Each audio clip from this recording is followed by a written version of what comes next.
The financial secretary says lowering the stamp duty on stock transactions alone won't be enough to fundamentally reinvigorate the capital market. Hong Kong may issue the standby signal number 1 tomorrow as severe Typhoon Hiqu sweeps across southeastern Taiwan. And Pope Francis attends an inter-religious meeting in Mongolia.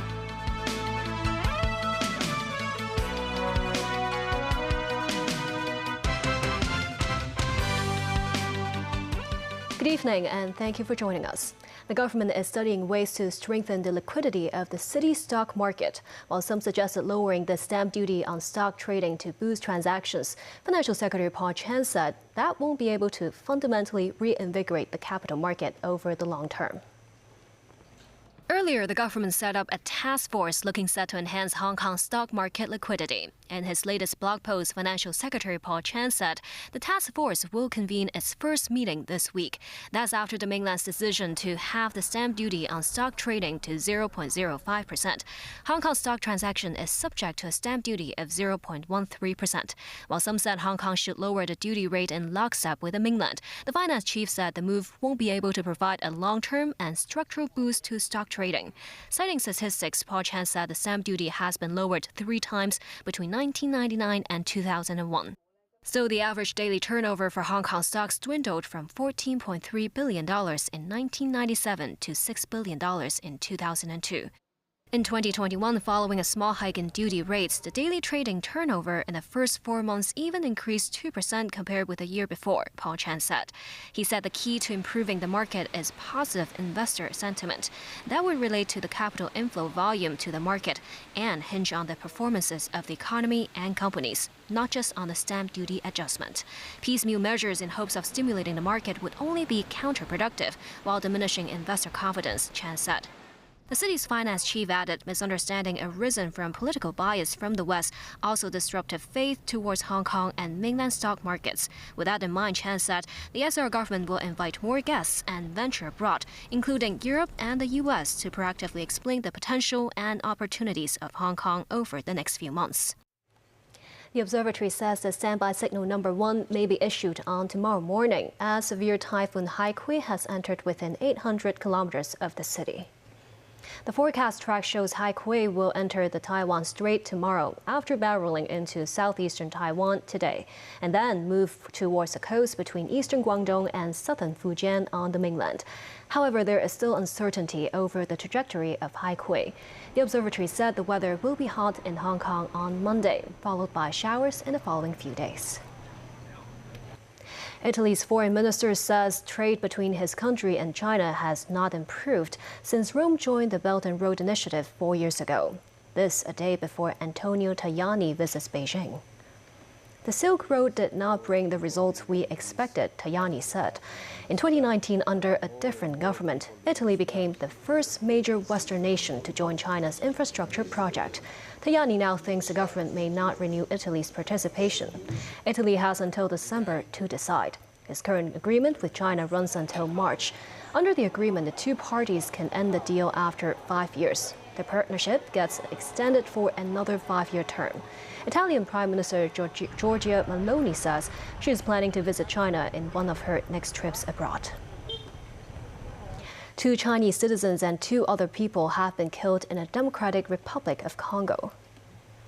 The victims were part of a 4-vehicle convoy carrying gold when they were ambushed in the largely lawless eastern part of the country.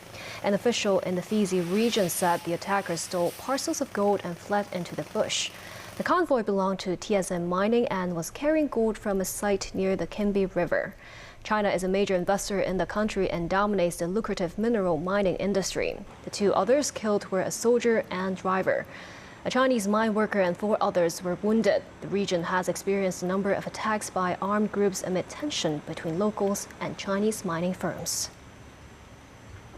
Pope Francis was speaking at an inter-religious meeting in the Mongolian capital Ulaanbaatar today, sharing a theater stage with a dozen other religious representatives. Calling himself one of the humble heirs of ancient schools of wisdom and quoting the Buddha, Pope Francis today urged all religions to live in harmony. He was due to say Mass for Mongolia's 1,450 Catholics on Sunday. Nazvi Karim has more. A statue of the Virgin Mary rescued from a Mongolian garbage dump 10 years ago. Pope Francis trying to rescue the influence of Catholicism in the region with remarks aimed more at neighboring China than the faithful who came to see the pontiff at Ulaanbaatar. Jesus gave no political mandate to his apostles, Francis said, adding, "For this reason, governments and secular institutions have nothing to fear from the Church." The Pope, who on Saturday met Mongolian President Oknagin Khurelsukh, is the leader of 1.3 billion Catholics. At the Saints Peter and Paul Cathedral, he ministered to just 1,450, which represents a total Catholic population of an overwhelmingly Buddhist country that follows the Dalai Lama. Among the pilgrims who travelled to Ulaanbaatar were Catholics from China, including Hong Kong SAR. Beijing tries to exercise control over religions on the mainland, in which obedience to the Communist Party is encouraged. On Sunday, the Pope took part in an interreligious meeting at a theatre with a dozen other representatives of different faiths. Francis has been criticized for taking part in such gatherings, with the conservative bishop of Kazakhstan once calling such meetings a supermarket of religions that dilutes the status of the Catholic Church.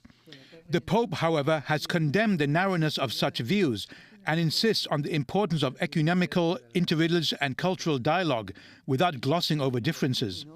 An advocate of the Pope's stance is Hong Kong's top Catholic cleric, Bishop Stephen Chow, who hopes the church in Hong Kong could be a bridge church with the mainland.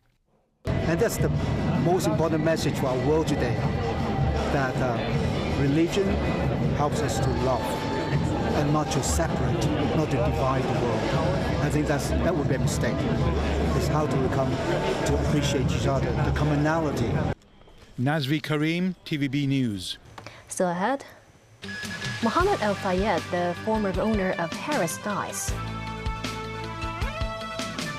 A new lease of life, a story about a dog rescued from the brink of death during a smuggling attempt.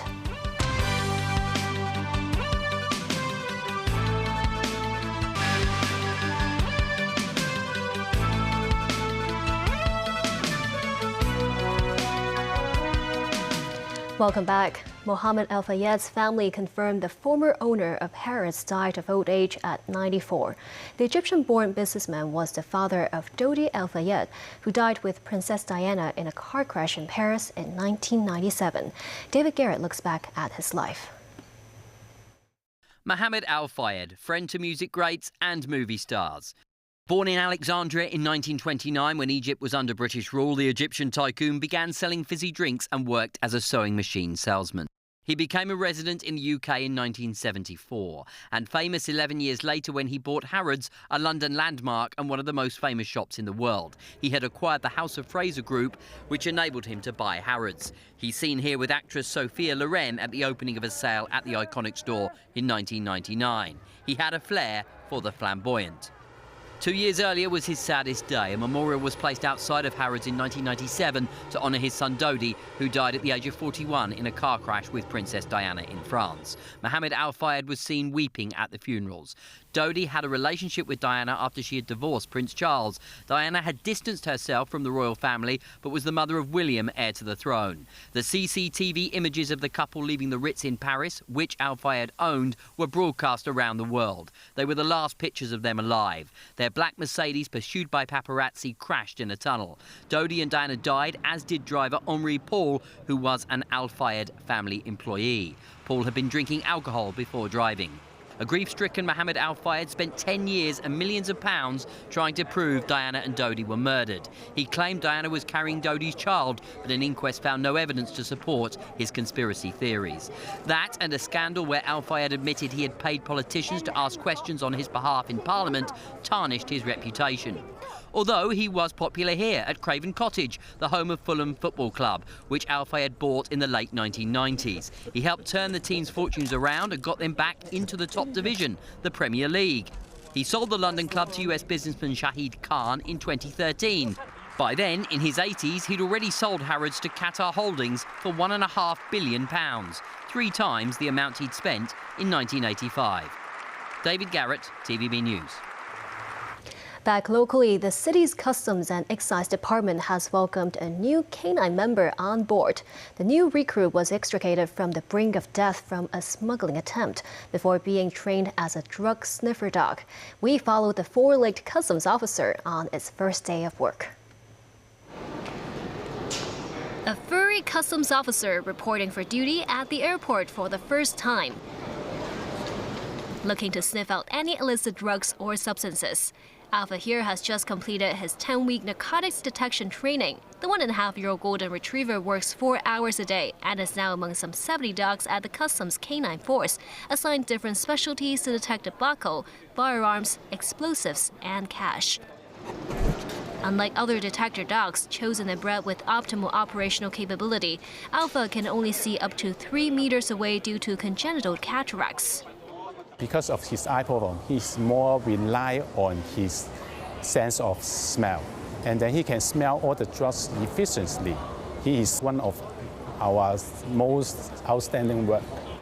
Customs officers told us Alpha here is a great drug detection dog because of his mild temperament, obedience, and intelligence. In that way, he won't scare off travelers and returning Hong Kongers at the airport. In May last year, Alpha was among some 160 animals smuggled to Hong Kong via a speedboat from the mainland. All young and of pedigree breeds, these cats, dogs, and rabbits were crammed into 17 small cages when the vessel was intercepted by the police. Apart from Alpha, his sister Amber and another Labrador Caesar have been adopted by the Customs Department. Our first encounter with these 3 puppies, they were quite timid and quite anxious about the surroundings. It's totally understandable because they had been badly treated by the smugglers for a long time. While the trio survived the ordeal, some 60 other trafficked pets aboard the vessel were not spared from a tragic fate and died within 2 months after being rescued. Most of them had contracted different kinds of disease and even passed away when they were being smuggled. Noting the increase in the cross-border illicit pet trade, authorities said the most important thing the public can do to stop the illegal breeding and smuggling is to stop the buying. 19 people have been arrested over an alleged swindling case worth $4 million. The scams involved at least 25 victims who were conned into buying non-existent gold and cryptocurrency investment plans. 12 men and 7 women aged between 25 and 42 were apprehended on Wednesday and Thursday on suspicion of conspiracy to defraud and money laundering. Some may have triad backgrounds. They are allegedly members of a group that set up a company touted to offer investment plans and having low risks and high returns. The company began operations in the middle of last year. They also used more than 50 shell companies and stooge accounts, and through these accounts, they are suspected to have laundered more than $300 million. And that's the news. Thank you for watching.